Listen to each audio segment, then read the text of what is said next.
Hello.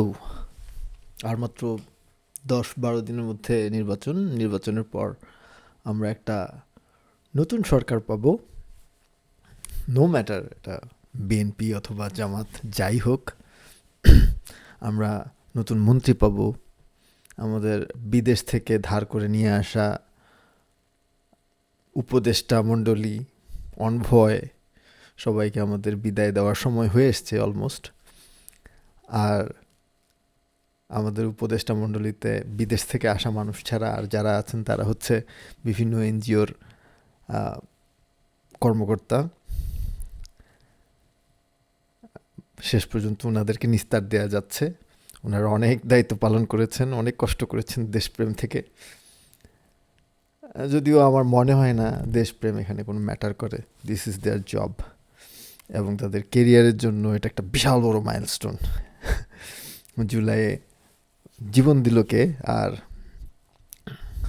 মধুটাকে কারা খেয়ে যাচ্ছে, এটা একটা বিশাল বড় পার্থক্যের বিষয়। যারা এনজিওতে চাকরি করেন, বিশেষ করে আমি মানে বিদেশের রাস্তায় আপনি যদি হাঁটতে যান দেখবেন যে ট্রান্সপারেন্সি ইন্টারন্যাশনাল, তারপর বিভিন্ন যে আরও নামি দামি এনজিওগুলোর প্রধানরা বাংলাদেশে সংবাদ সম্মেলন করেন, দেখতে খুব স্মার্ট। তাদের লোকজনকে দেখবেন রাস্তায় দাঁড়িয়ে দাঁড়িয়ে ভিক্ষা করছে। একটা একটা ইউনিফর্ম পরে তারা সবার কাছে যে 1 ইউরো 2 ইউরো করে নিয়ে কিছু টাকা কালেক্ট করেন। সেই টাকা থেকে হচ্ছে এই এনজিওগুলো চলে। আরও কিছু ইনস্টিটিউশনাল এবং হচ্ছে কিছু মানে ডোনার আছেন, তারা হয়তো কিছু ডোনেট করেন, আর বাকিটা হচ্ছে রাস্তা থেকেই আসে। তো এই হচ্ছে আমাদের মানে ভিক্ষুকের কোম্পানির সিইও একদল উপদেষ্টা, আর একদল উপদেষ্টা হচ্ছে যারা বিদেশে অনেক বড় প্রফেশনাল, অনেক বড় কেরিয়ারের মানুষজন। শুধুমাত্র দেশপ্রেমের জন্য তারা বাংলাদেশে তাদের এত বড় চাকরি, এত বড় স্যালারি, এত সুযোগ সুবিধা ছেড়ে বাংলাদেশে চলে এসেছেন। শুনেন, বাংলাদেশে বড় হয়ে বিদেশে এসে আপনি যত বড় বিদ্বান লোকই হন, আপনার কেরিয়ার 2 রকমের হতে পারে। একটা হচ্ছে যে আমার মতো কামলা শ্রেণীর মানুষজন, আরেকটা হতে পারে সেটা হচ্ছে যে আপনি এখানে এসে স্কলারশিপে পড়েছেন, ইউনিভার্সিটি বড় ডিগ্রি করেছেন, তারপর হচ্ছে একটা বড় কোম্পানির একটা বটল নেক পজিশনে আপনি অলমোস্ট সারা জীবন একই স্যালারি বা স্যালারির ইনক্রিমেন্ট খুবই সামান্য ইনক্রিমেন্টে সেই স্যালারিতে জব করে যাচ্ছেন। তাও সেটা কোনোভাবে যদি মানে ইউরোপের যে বিভিন্ন দেশের বিভিন্ন পে স্কেল আছে সেইখানে যদি ধরা হয় 3,000 3,500 ইউরো এরকম করে একটা নির্দিষ্ট স্যালারিতে সেটা মুভ করে। এখন কথা হচ্ছে বাংলাদেশে একজন মন্ত্রীর যে স্যালারি, তার চাইতে এই স্যালারি অনেক বেশি, অনেক অনেক বেশি। মানে আপনি যদি মন্ত্রী হন, আপনার বেতন হবে 2 লাখ টাকা। এই 2 লাখ টাকার সাথে যদি আপনি ইউরোপের একটা মানে মিড লেভেল বা এন্ট্রি লেভেল স্যালারি মানে কম্পেয়ার করেন, তাহলে দেখা যাবে যে স্যালারির পরিমাণ 3 লাখ 3.5 লাখ টাকা হয়ে যায়।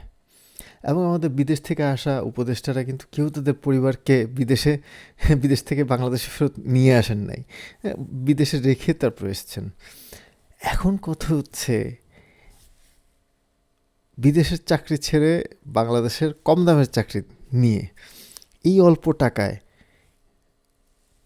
ঘন ঘন ঘন ঘন না, মানে পরিবার যেহেতু বিদেশে থাকে, বিদেশে তো পরিবারের সাথে তো দেখা করতেই হবে অলমোস্ট, মানে হয়তো মাসে অথবা 2 মাসে একবার পরিবারের সাথে দেখা করে মানে একবার ট্রাভেল করলেই 2 লাখ টাকা শেষ। মানে 1 মাসের পুরো স্যালারি শেষ। সেই রকম একটা এক্সপেন্সিভ ভাবে ওনারা মানে দেশের জন্য কাজ করছেন। মানে ব্যাপারটা যদি তা হয়, মানে স্যালিউট ভাই, মানে অসংখ্য স্যালিউট। কিন্তু রাষ্ট্রীয় বিভিন্ন সফরের নাম দিয়ে এসে তারপর হচ্ছে সরকারি টাকায় আসলে ফ্যামিলি ট্রিপ ওনারা করেন, এটা একটা। আর 2 নাম্বার কাজ, যে জিনিসটা নিয়ে আমার প্রচণ্ড প্রচণ্ড রকমের অবজেকশন, যেটা নিয়ে কথা বলার জন্য আমি এখন মাইকটা এবং ক্যামেরাটা খুলেছি, সেটা হচ্ছে নো ম্যাটার এটা আপনার পলিটিক্যাল গভর্নমেন্ট, নো ম্যাটার এটা জুলাইয়ের অভ্যুত্থানের পর একদল দেশপ্রেমিকের রাষ্ট্র পরিচালনা, আমাদের এই পজিশনগুলো মানে মন্ত্রী উপদেষ্টা এই পজিশনগুলোতে যারা যান তাদের আচরণের মধ্যে একটা বিশেষ মানে বাজে দিক আছে। সেটা হচ্ছে মানে ব্যাপারটা হচ্ছে এরকম, প্রথম কথা হলো সরকার চালায় বিসিএস ক্যাডার এবং সরকারি বিভিন্ন শ্রেণীর কর্মকর্তারা।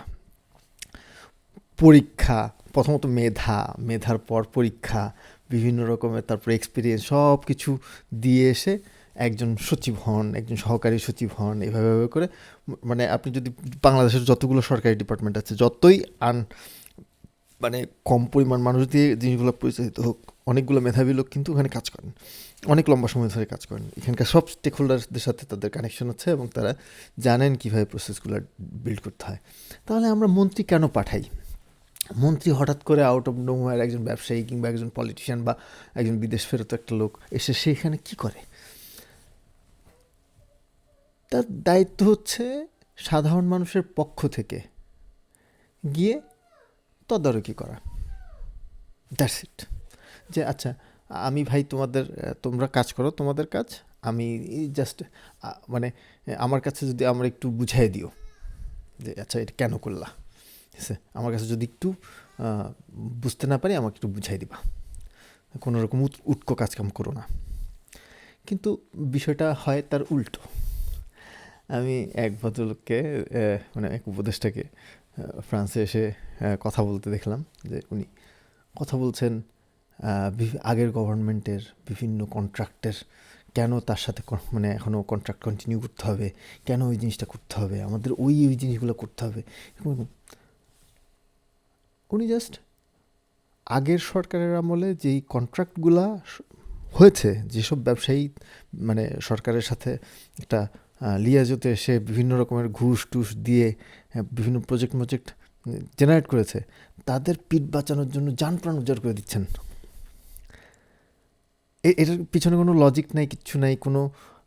আবার অ্যাম্বাসির কর্মকর্তারা চামচামির সুরে স্যার এটা করে দিন, স্যার ওটা করে দিন, মানে এইটা কি হইল?